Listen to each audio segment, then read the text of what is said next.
హైడ్రాకి రాష్ట్ర వ్యాప్తంగా కూడా ప్రజల నుంచి మంచి స్పందన వచ్చింది. అయితే దీన్ని రాష్ట్రం మొత్తం కూడా విస్తరించాలి అనే విజ్ఞప్తులు వచ్చినప్పటికీ కూడా హైదరాబాద్ వరకే పరిమితం ఇప్పుడు ప్రెజెంట్ అని చెప్పారు. బట్ ఖమ్మంలో ఈ విపత్తు తర్వాత అయితే ఇప్పుడు పరిస్థితి మారింది. సీఎం రేవంత్ రెడ్డి నుంచి అయితే క్లియర్ ఆదేశాలు వచ్చాయి. మరి డీటెయిల్స్ ఏంటనేది మా అసోసియేట్ ఇన్పుట్ ఎడిటర్ నగేష్ అడిగి తెలుసుకుందాం.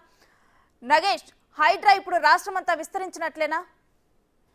ఖచ్చితంగా సీఎం రేవంత్ రెడ్డి మాటలు చూస్తే ఖచ్చితంగా హైడ్రా తరహా వ్యవస్థను తెలంగాణ రాష్ట్రం అంతా విస్తరించాలని చెప్పి బలంగా చెప్తున్న పరిస్థితి. ఎందుకంటే ఖమ్మంలో పలు కాలనీలు మునిగిపోయి నానా అవస్థలు జనాలు పడుతున్నారు. వాళ్ళంతా నీళ్ళల్లో ఉండి ఆర్తనాదాలు చేస్తున్నారు. వాళ్ళ ఆస్తి నష్టం జరిగింది.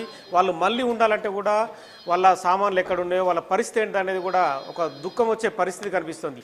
ఇలాంటి వ్యవస్థలు మారిపోవాలి, ఇలాంటి పరిస్థితి మళ్ళీ తలెత్తకూడదని చెప్పి సీఎం రేవంత్ రెడ్డి ప్రత్యక్షంగా చూసిన తర్వాత బాధితులతో మాట్లాడి వాళ్ళ కన్నీళ్లు విన్న తర్వాతనే ఈ సిచ్యువేషన్కి వచ్చినట్టుగా తెలుస్తుంది. హైడ్రా తరహా వ్యవస్థను తెలంగాణ వ్యాప్తంగా విస్తరిస్తే ఎక్కడైతే అక్రమ నాలాలపై నిర్మాణాలు జరుపుతున్నారో, చెరువులను చెరబట్టి ఫ్లాట్ల రూపేణ అమ్ముతున్నారో వాళ్ళందరికీ కఠిన శిక్షలు అమలు కావాలని చెప్పి రేవంత్ రెడ్డి మాటల్లో చెప్పకనే చెప్తున్నాడు. ఎందుకంటే డబ్బుల కోసం చేసే రియల్ ఎస్టేట్ వ్యాపారులు ఈరోజు బాధితుల్ని నీళ్లలో నడుము నీళ్లలో ఉంచాల్సిన పరిస్థితి ఏర్పడుతుంది. మరి వాళ్ళందరినీ ఎవరు బయటకు తీస్తారు, వాళ్ళందరినీ ఎవరు ఆదుకుంటారని చెప్పి రేవంత్ రెడ్డి స్వయంగా ప్రయత్నిస్తున్నారు.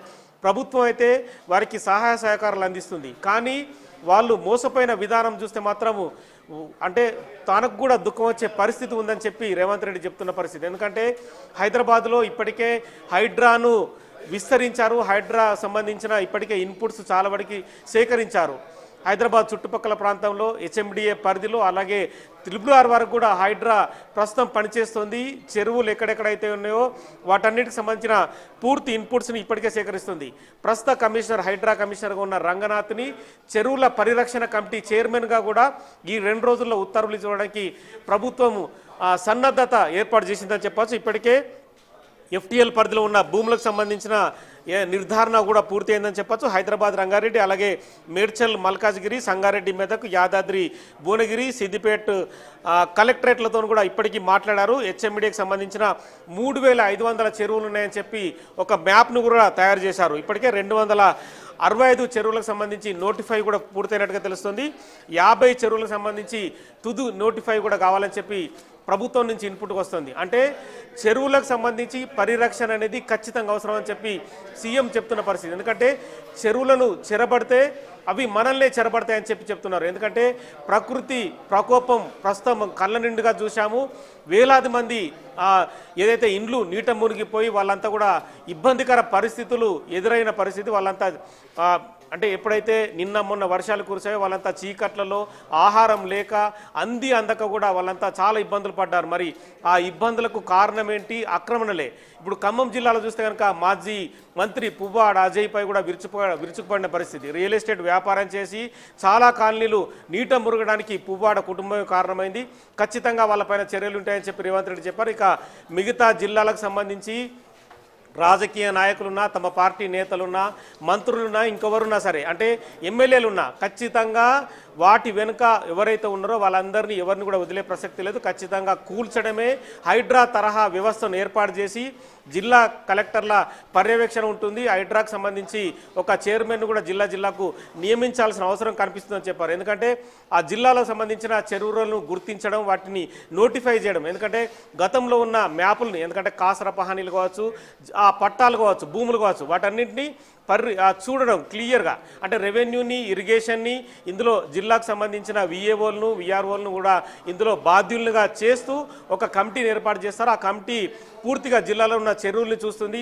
చెరువులు ఎంత మేర విస్తరించున్నాయి, ఎంత కుచించుకుపోయాయి, వీటన్నిటిని కూడా ఒక రిపోర్ట్ తీసుకున్న తర్వాత ఆ చెరువును ఎవరైతే ఆక్రమించారో వాటానికి సంబంధించిన కూల్చివేతలు అయితే ఖచ్చితంగా చేస్తామనేది రేవంత్ రెడ్డి చెప్తున్న పరిస్థితి. ప్రస్తుతం అయితే హైడ్రా హైదరాబాద్ పరిధిలో ఉంది.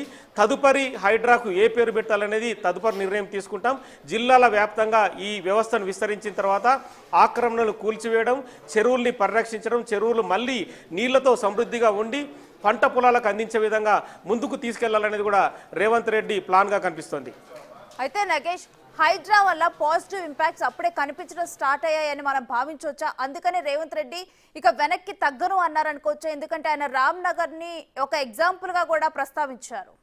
ఖచ్చితంగా రామ్నగర్ ప్రాంతంలో గత 15 ఏళ్లుగా ఎంత ఇబ్బంది పడ్డారు ప్రజలు అనేది హైడ్రా కమిషనర్ రంగనాథ్ స్వయంగా వెళ్లి పరిశీలించారు. ఏదైతే నాలా పారే ప్రాంతంలో అక్రమ కట్టడం నిర్మించడం, అక్కడే కళ్ళు కాంపౌండ్ ఉండడం, ఎంతమంది నాయకులు మారినా, ఎంతమంది ముఖ్యమంత్రులు మారినా కానీ ఆ రామ్నగర్లో ఉన్న అక్రమ కట్టడాన్ని ఎవరు కూర్చోలేకపోయారు. స్వయంగా రంగనాథ్ ఆ ప్రాంతానికి వెళ్ళి చుట్టూ ఉన్న బాధితులతో మాట్లాడి ఆ ఏదైతే ముంపు ప్రాంతం ఉందో ఆ ముంపు ప్రాంతంలో ఎన్ని ఇబ్బందులు పడ్డారో అవన్నీ కూడా ఫీడ్బ్యాక్ తీసుకున్న తర్వాత ప్రభుత్వానికి రిపోర్ట్ ఇచ్చాడు. రిపోర్ట్ ఇచ్చిన తర్వాత కూల్చమని చెప్పడంతో రంగనాథే స్వయంగా వెళ్ళి ఆ ప్రాంతాన్ని కూల్చివేశారు. ఇప్పుడైతే ఏదైతే కూల్చిన బిల్డింగ్ ప్రాంతం ఉందో మళ్ళీ నీళ్లు సక్రమంగా వెళ్ళడానికి క్లియర్ అయిపోయిందని చెప్పచ్చు. సో అదే విషయాన్ని రేవంత్ రెడ్డి ప్రస్తావించారు. ఇలా చాలా చోట్ల, ఒక ఖమ్మం కాదు, ఒక హైదరాబాద్ కాదు, ఒక రంగారెడ్డి కాదు, ఒక మెదక్ కాదు, ఇలా తెలంగాణ వ్యాప్తంగా ఉన్న 33 జిల్లాల్లో చెరువులను చెరబట్టడం వల్లే ప్రజలు ఆ చెరువుల పాల్ట మళ్ళీ వాళ్ళు కూడా బాధితులు అవుతున్నారు. ఎందుకంటే ప్రకృతి ప్రకోపిస్తే ప్రస్తుత పరిస్థితి ఎలా ఉందో ఆ పరిస్థితికి దాటిపోవాలంటే కనుక ఖచ్చితంగా చెరువుల్ని, నాలాల్ని, కుంటాల్ని పరిరక్షించడమే బాధ్యతగా ప్రభుత్వం చెప్తుంది. ఎందుకంటే ఈ ఆపరేషన్ అనేది ఆషామాషి వ్యవహారం కాదు. చాలామంది అడ్డు వస్తుంటారు, ఎంతోమంది కూడా ప్రభుత్వానికి అడ్డు తగులుతుంటారు. ఎవరు అడ్డు తగిలినా ఎవరిని కూడా ఉపేక్షించేది లేదు. ఎందుకంటే చెరువుల్ని పరిరక్షిస్తేనే తెలంగాణ అనేది సమృద్ధిగా ఏదైతే పంట పొలాలను రక్షించుకోవడం కావచ్చు, ప్రజల్ని కూడా ఇబ్బంది పడకుండా చూడడం కూడా జరుగుతుంది అనేది రేవంత్ రెడ్డి ఆలోచన కనిపిస్తుంది. సో అంటే ప్రతిపక్ష నేతలు కావచ్చు, ఇందులో ప్రభుత్వ అధికారులు కావచ్చు, అందరి సహకారంతోనే తాము ముందుకు సాగుతామనేది రేవంత్ రెడ్డి చెబుతున్న పరిస్థితి. Right, thank you Nagesh.